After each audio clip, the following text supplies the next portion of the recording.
as regard to language, I did not find the difficulty.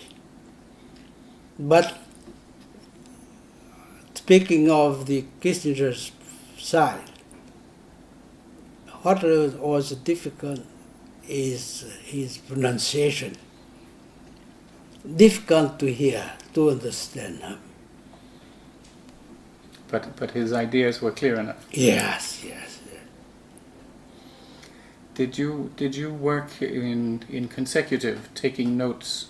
Taking notes. Or did you present it sentence by sentence? Sentence by sentence.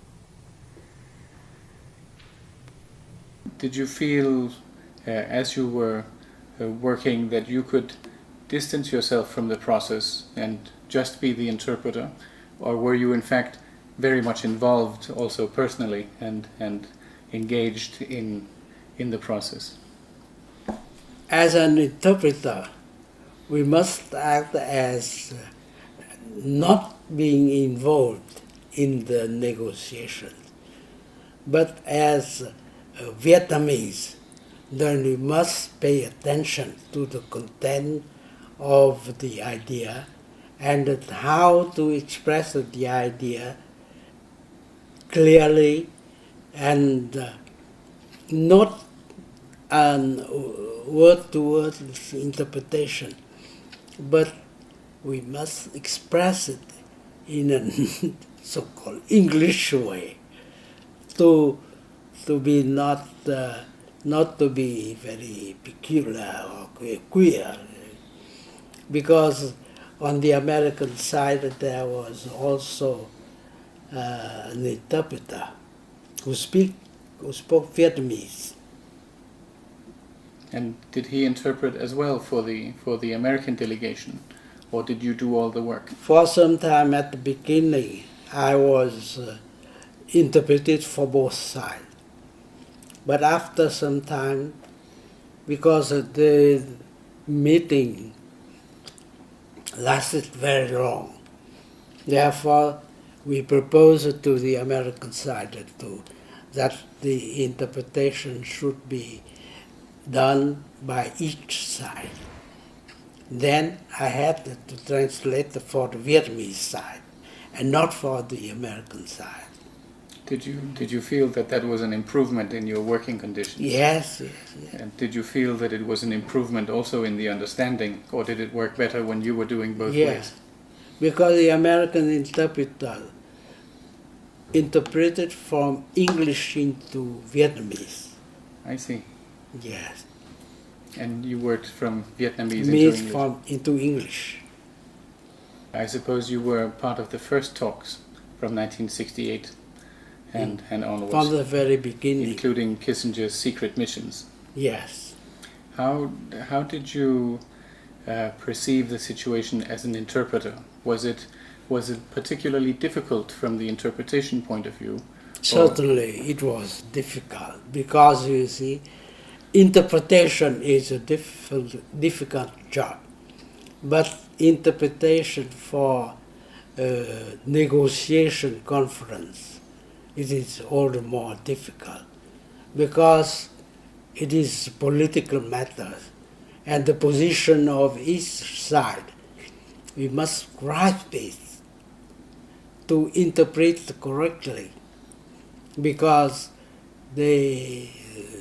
our interpretation may be wrong in terms of the meaning, the nuances of the word used.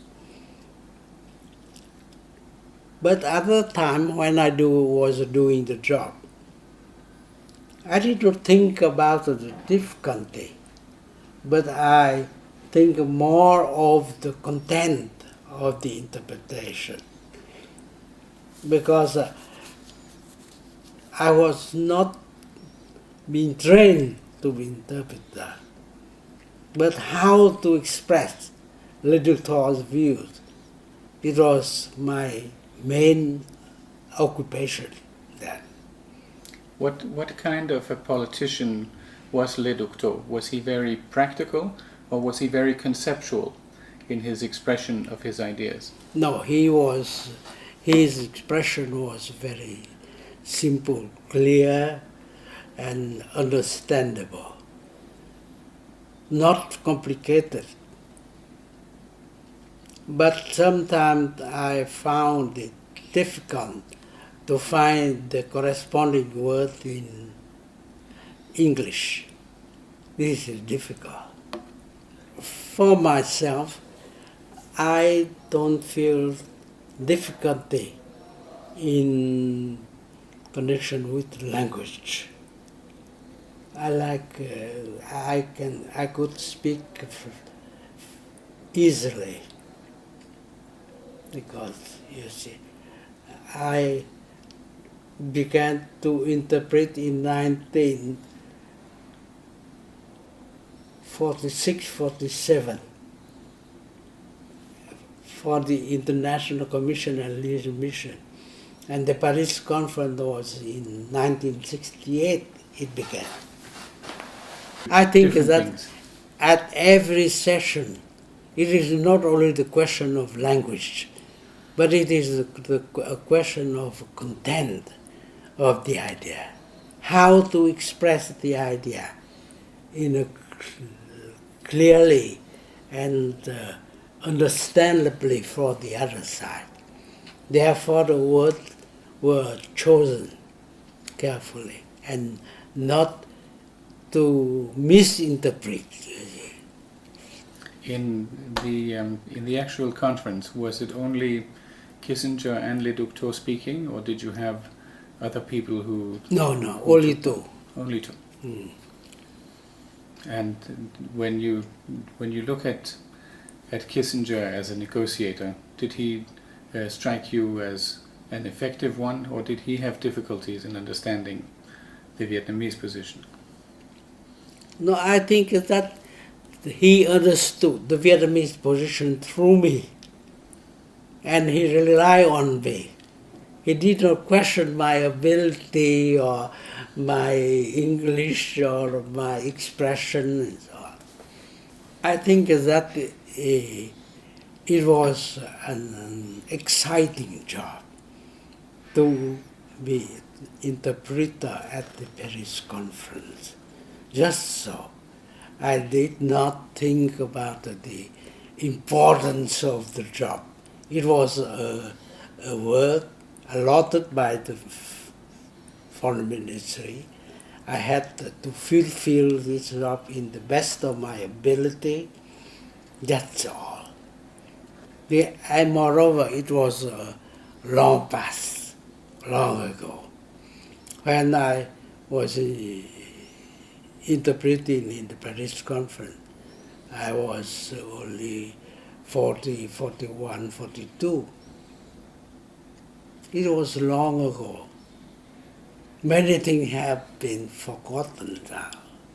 Actually, I was not trained to be an interpreter. I made my study. I finished my study, and the war broke out. I joined the army, and when I came back, my job was to interpret for the liaison mission of the PAVN to the International Commission for the implementation of the Geneva Agreement. Then I continue to work in the liaison mission of the PAVN with the International Commission. And then the war against the US began. I was transferred to the Foreign Ministry, and I became an interpreter there. When the Paris Agreement began, I was sent to Paris to interpret for this conference between Kissinger and Le Duc for 5 years. When the Paris Agreement was concluded and signed, then I finished my job as an interpreter. I returned to the Foreign Ministry, and was in charge of the interpretation for the foreign ministry.